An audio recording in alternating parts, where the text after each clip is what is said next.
Alexa, nagugulat naming tinitigan ni Raquel ang isa't isa. Ang kaninang panghihina ng katawan ko, ay biglang namanhid, nabuhayan ng pag-asa, napuno ng kagalakan, at anumang oras ay magagawa kong mapaluha. Raquel, nagawa kong liparin ang kinaroroonan niya, sa kabila ng pag-iika-ika ko ng lakad. Mabilis ko siyang niyakap ng sobrang higpit. Halos imudmod ko sa leeg niya ang aking mukha. Tila'y nagsusumbong na bata akong napahikbi. Walang ibang tumatakbo sa isipan ko, kundi lamang mamahinga sa piling niya. Gusto kong kunin na niya ako ngayon din, mula sa lugar na to. Gusto kong pakinggan niyang muli ang mga hinaing ko, at tulungan akong muli. Gusto kong sabihin sa kanya na maling pinili ko si Brantley, na walang ginawa ang taong yun kundi pasakitan ako sa loob ng 3 taon. I never found love and happiness with him, but rather abuse and endless torment. Raquel, help me. Sobrang hina ko yung binulong sa kanya sa takot na madinig ni Isagani. Help, get out of here. I beg of you. Subalit si Raquel ay parang estatwa na nanigas sa kanyang kinatatayuan. Ni paghinga niya ay hindi ko marinig. Para bang nakakita siya ng multo, at hindi makabawi sa kilabot na nararamdaman. Dama ko rin ang panlalamig niya, at dahil sa mahigpit ko siyang yakap, ay dinig ko ang lakas ng tibok ng puso niya. Raquel, pinukaw ko siya upang ibalik siya sa ulirat. Alexa, bago ko pamamalayan, ay marahas na akong hinatak ni Isagani papalayo sa kanya. Kahit pagaano kahigpit ang yakap ko kay Raquel, ay naging madali lang para sa kanya ang mahiwalay ako sa kapatid niya. Don't you ever think of it, Alexa. Mahigpit niyang pinisil ang braso ko sa bantang iyon. Napaimpit ako ng daing sa sakit. Hindi ko tinangkang magpumiglas, sa isiping mas lalo lang niya ako masasaktan. Isagani has a very strong body, one grip, and he can break my bones into pieces. Habang iniisip ang nangyari kagabi, alam ko sa sariling pinipigilan niya ang sarili niyang lakas, upang maiwasang mapuruhan ako. Pero kahit na ganun, bakas na bakas pa rin ang epekto ng ginawa niya sa katawan ko. Hindi ako makatayo o makalakad ng tuwid, kung hindi ako magdadahan-dahan. Para bang nalamag-lamog ang buo kong katawan ng paulit-ulit, wala akong pagpipilian kundi tiisin ang sakit. Get out of my house, Raquel. You're not welcome here, and don't ever come back. Bilang ni Isagani kay Raquel. Doon lamang natauhan si Raquel. Para niyang hindi narinig ang kuya, sa halip ay nanatili siyang nakatitig sa akin, hindi makapaniwala, puno pa rin ng matinding pagkagulat, at katanungan sa mukha. No way, Alexa, why are you here? Tinangka niya akong lapitan at hawakan, subalit nabigo siya ng harangan at itulak siya ni Isagani. This is my last warning. Sa tono niyang iyon, ay para na siyang may gagawing masama sa kapatid na babae. Ang akala ko'y matatakot at matitinag sa Raquel, pero nilabanan niya ang kuya niya. No, tell me what is going on.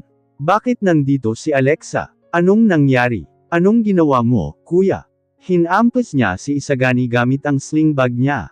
Talaga bang nababaliw ka na? What on earth did you do to get her here?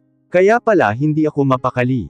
Kaya pala nananahimik ka, at wala nang buburaot sakin at pinagtatangkaan ang buhay ko, dahil nakuha mo na si Alexa. Gusto mo bang ipakulong kita sa ginagawa mo? Sarkastiko siyang tinuwanan ni Isagani. Sa lahat ng taong nakakakilala sakin, you are the only one who knows what I'm really capable of doing. Go on, do what you must, and we'll see how far you can go. Hindi malaman ni Raquel kung anong sasabihin. Namumula ang mukha niya sa halo-halong emosyon. Wala siyang ibang ginawa, kundi ang paghahampasin ng bag si Isagani. Nang maubusan ng pasensya si Isagani, ay nagtungo siya sa kanyang table, habang hila-hila pa rin ako sa braso, hindi pinapakawalan. Go get Raquel out of my property. She should not be allowed to get inside for the rest of her life. Kung makapasok pa siya, alam niyo na ang mangyayari sa inyo, anas niya sa telepono. Nalukot ang mukha ko sa narinig. Hindi pa rin ako makapaniwala sa nasasaksihan kong side ni Isagani na ganito. Kailan pa siya naging masamang tao? Ano pa kaya ang kaya niyang gawin sa mga inosenteng tao? Hindi ako aalis hanggat hindi ko nakukuha si Alexa. Nagulat ako nang agawin ako ni Raquel mula sa kamay ni Isagani, at napagtagumpayan niya iyon.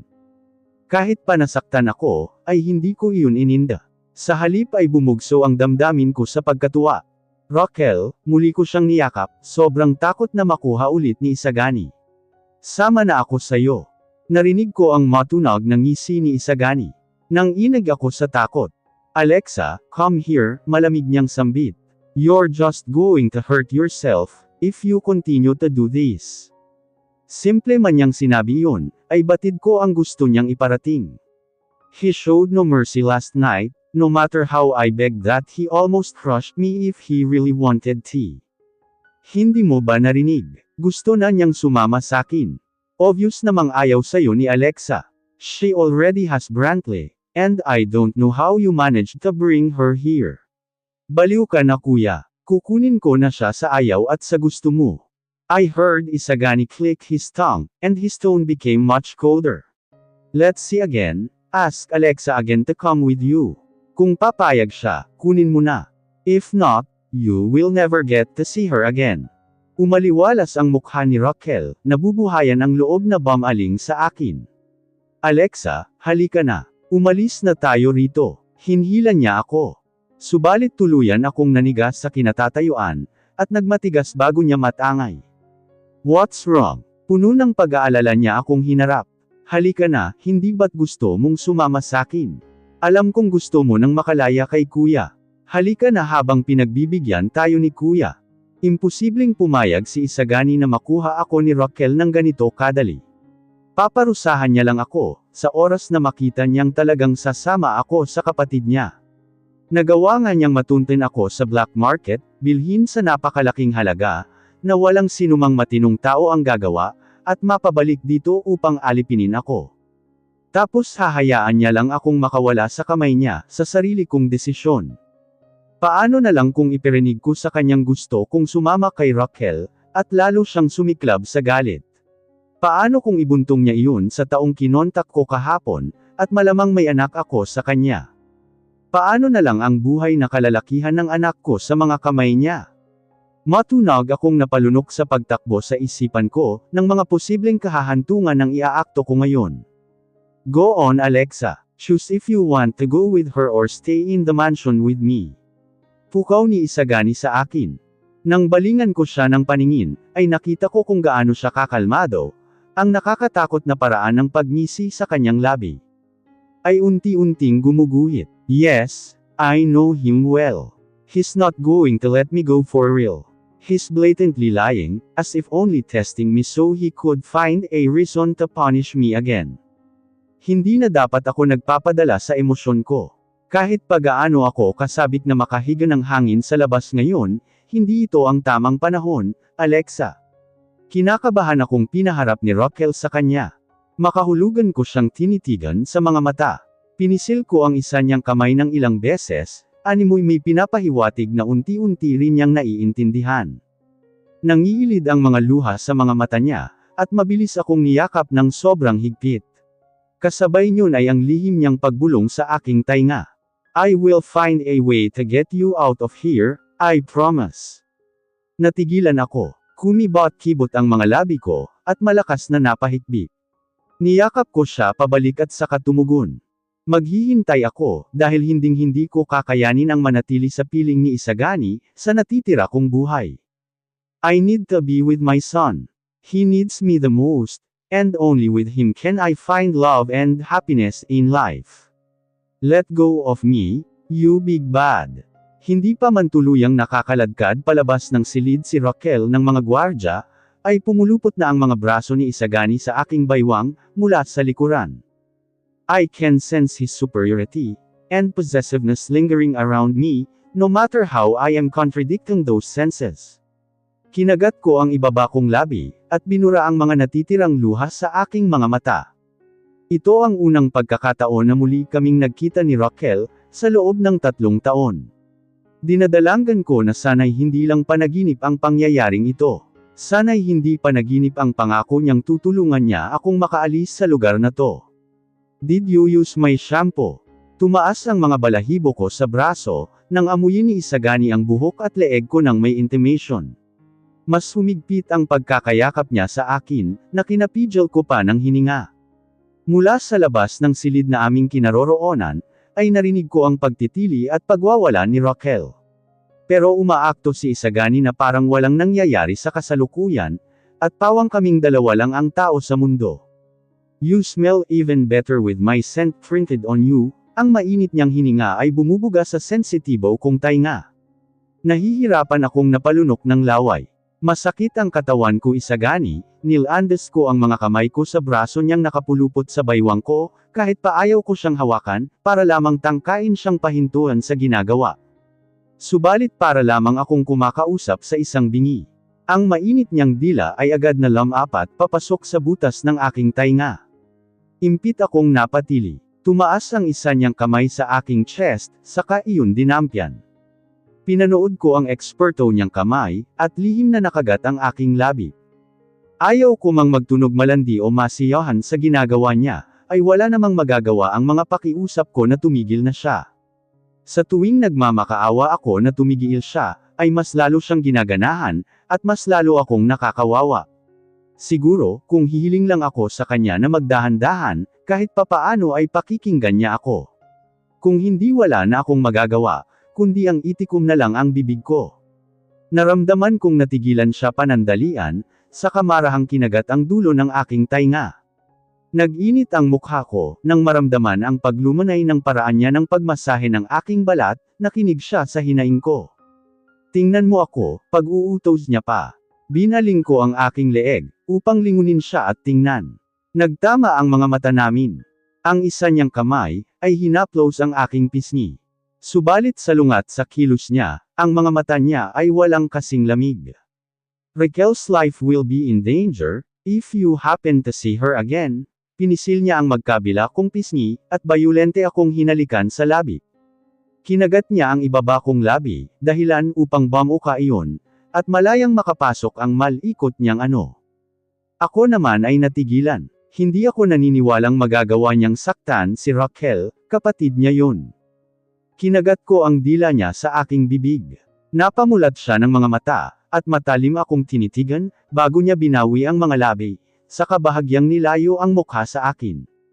Inunahan ko siyang magsalita. Napatunayan mo ng masama ka, hindi mo na kailangang gamitin pa si Raquel, unang-una, kapatid mo siya. She's not my real sister anyway. He cut me off with harsh words. She's just adopted, brought by father from an orphanage, who clings and bites on me like a mosquito. Nanlaki ang mga mata ko. Alam kong hindi kayo magkadugo, but you grew up with her, paano mo nasasabi yan? No, she just came out of nowhere one day, when I was 16. She was a creep back then. The more he talks, the more harsh his words get. And, let me tell you how it took years for me to adapt to her personality. Ikaw talaga ang problema.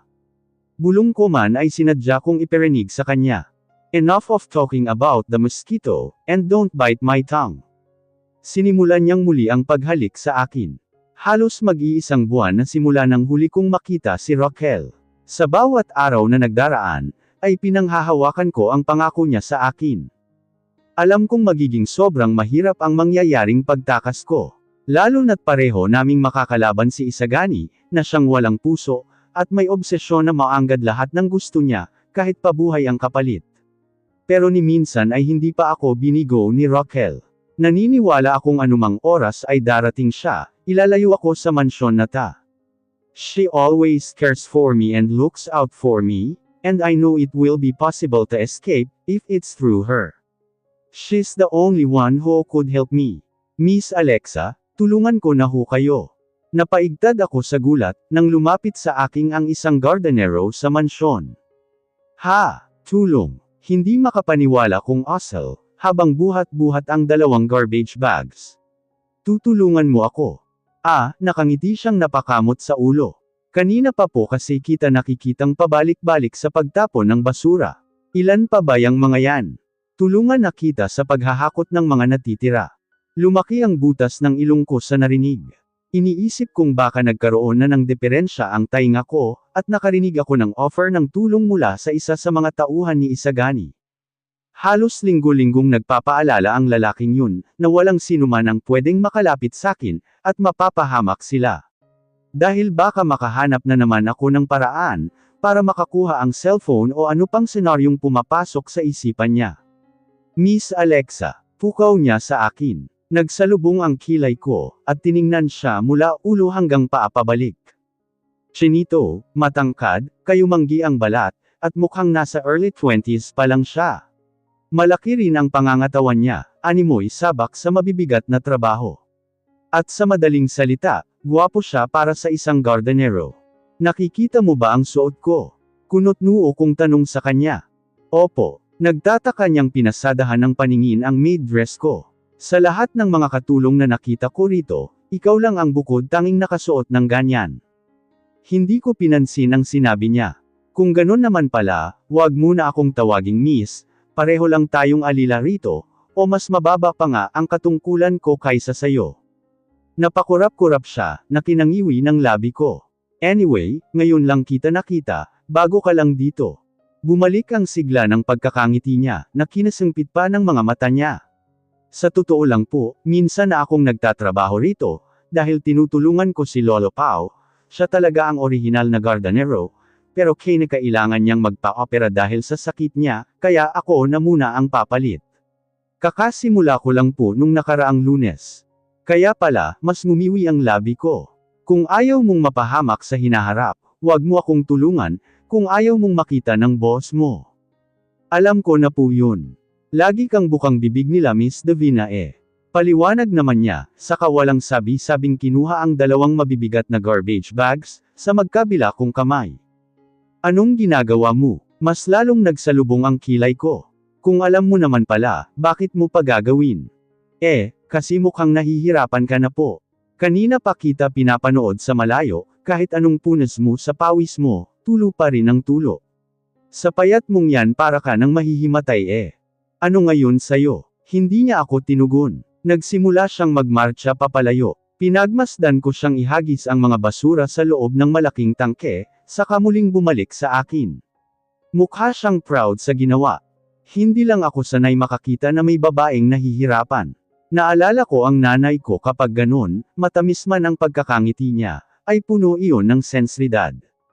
Sunod-sunod akong napalunok ng laway, at matagal na napatingala ng titig sa kanya. It has been a while since someone helped me though. Napabuga ako ng malalim na hininga. Kahit pa, hindi mo kilala si Isagani, sa oras na malaman niyang may lumalapit sakin, hindi lang ako ang mapapahamak, ikaw din. Mabait si Sir Isagani, inusente niyang sambit na kinapangit ng timpla ng mukha ko.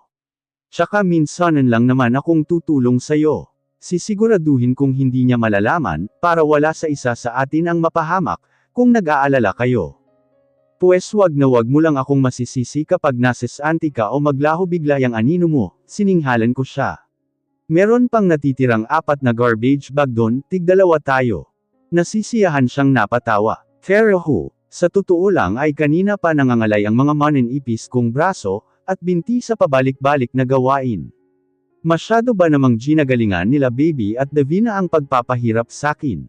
Lalo pat malaki ang galit nila sa isyu ng cellphone, at dahil winarningan din si Baby ni Isagani, kahit natutuusin ay siya ang biktima sa nangyari. Sadyang wala lang patawad si Isagani, at hindi tinotolerate lahat ng pagpapabeya ng mga tauhan niya sa mansyon. Diyos! Alok sakin ng gardenirong yun, matapos magawa ang trabaho namin.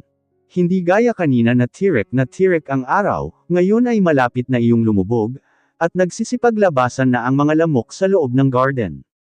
Salamat, sa sobrang pagkauhaw ay tinanggap ko ang inumin, habang pareho kaming namamahinga sa damuhan. Danilo, aniya. Danilo po ang pangalan ko Miss Alexa, hindi nawawala ang ngiti niya sa labi. Tinatawag naman ako ng mga kaibigan ko rito na Dani o Dan. Tawagin niyo na lang po ako ng kahit ano sa 3. Tumungo ako. Kung ganun, Dan na lang para hindi masyadong mahaba. Alisin mo na rin ang pagtawag ng Miss sa pangalan ko. Hindi nababagay sa sitwasyon ko rito. Nakakainsulto lang. Sorry po Alexa, nag-peace sign siya. Nas anay lang akong magbigay galang sa mga mas nakakatanda sakin. Bakit? Ilang taon ka na ba at sa tingin mong malaki ang tanda ko sa'yo? Mukha na ba akong nasa 40? Pagtataray ko pa. Agad siyang umiling-iling. Hindi po. Ang totoo niyan mukha pa kayong nasa 25 pababa. Pero kasi napapanood kita sa TV noon, nung bata pa ako, kaya alam kong mas matanda ka sa'kin ng ilang taon. Natigilan ako at agad na napaiwas ng paningin. Ayaw ko nang may makakilala pa, o makaalala ng pagiging artista ko noon. Pero ang nakaraang yun ay hindi madaling kalimutan, tabunan o baguhin ng ngayon. 23 po ako, at ikaw naman ay 28, di po ba? 29, napangiwi ako at sarkastikong napabiro. Ang bata mo pa, pwede mo na ako maging ate. Malakas siyang tumawa. Sa laki na ng katawan ko, mag-aate pa ba ako sa'yo? Ang sagwa. Hindi maiwasang tumaas ang sulok ng labi ko, nahawa sa paraan niya ng pagtawa. Ang sagwa nga. Matagal-tagal na rin magmula nang may kumausap sa akin, nang hindi ako sinisigawan, pinapagalitan, kinukutya, o dinuduro. Ang komportable lang sa pakiramdam, at talagang nakakapanatag. Why are you walking around smelling like another man? Pakiramdam ko'y tumigil sa pagpintig ang puso ko, nang marinig ang bungad sa akin ni Isagani pagkapasok ko pa lang sa kwarto niya. Nang inag ng bahagya ang hawak kong tray ng pagkain, na hinanda para sa hapunan niya. Anong ibig mong sabihin? Pinanood ko siyang magtanggal ng suit, polo, at maging ng mamahalin niyang relo. Bahagya siyang nakatalikod, kung kaya't nakita ko ang mga matitigas niyang kalamnan sa likod. Nakakatakot. Kagagaling niya lang mula sa trabaho. Halos ilang linggo rin siyang nag-work from home, kung kaya't bantay sarado niya ang lahat ng kinikilos ko. Ang hirap huminga sa tuwing kaharap ko siya. Kada maling ginagawa ko ay may kaakibat na parusa. Nanigas ako sa kinatatayuan, nang lumapit siya diretso sa akin. Walang ano-ano'y inamoy-amoy niya ang ulo, buhok, at maging leeg ko. Ano ba? Napaatras ako, puno ng pagtataka siyang tiningala. Gaya ng nakasanayan ay napakalamig ng ekspresyon sa mukha niya, ngunit ang mga mata niya ngayon ay malalim na nakatitig sa akin, animoy may pilit na inaaninag. Hindi pa ako naliligo simula kaninang umaga, ilang beses na akong natuyuan ng pawis, isa pa, dumidikit sa akin ang amoy ng basura, hindi ko siya matingnan ng diretso habang nagpapaliwanag. Tinabingi niya ang kanyang ulo, at pinanangkitan ako ng mga mata. No wonder you smell like a man. Go take a shower first. It smells disgusting. Opo, napayuko ako saka tumalikod. Isagani is so weird. Anong amoy lalaki? Ako, posible bang naamoy niya si Danilo? Hindi naman nagkadikit ang katawan namin ng guard nirong yun kanina. Anong klaseng pang-amoy meron ang ilong niya? Where are you going? Pahabol niyang tanong, bago ako makalabas ng silid. Nilingon ko siya ng may pagtataka. Sinabi niyo hong maligo ako, hindi ba? I did, tinuro niya ang direksyon ng sarili niyang banyo sa loob. But there, hurry up. My back hurts from working all day, you have to massage me tonight. Napasinghap ako ng hangin. Kukuha lang ho ako ng damit pamalit. Massage me naked then.